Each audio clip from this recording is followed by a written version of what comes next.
World War II Bexhill, a visit from Churchill, a prisoner of war camp at the Normanhurst Estate battle, and a later wedding.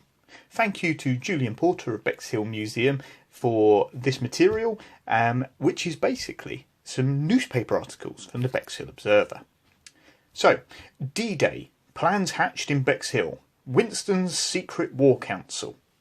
Winston Churchill discussed plans for the freeing of occupied Europe in a disused chapel in Bexhill in 1944. The D-Day invasion and booby traps were talked over by Churchill, the generals, and Prime Minister Smuts of South Africa at the chapel, then called the Hut, which later became the home of Mr. Andy Belton and his family. The war leader, Churchill, was staying at the Normanhurst Estate in Battle, and it was known he passed through Bexhill, but until recently the meeting had remained secret.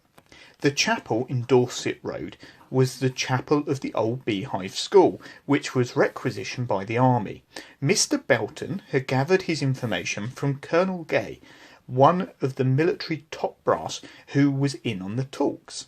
Mr. Belton's uncle, Mr. Brian Morris, was a small boy standing in the street on the corner when Churchill arrived. The great man got out of the black limousine, wearing a Homburg hat and smoking his familiar large cigar. He gave Mr. Morris the equally familiar V-sign. So, Normanhurst Court was also a prisoner of war camp from 1945 to 1949.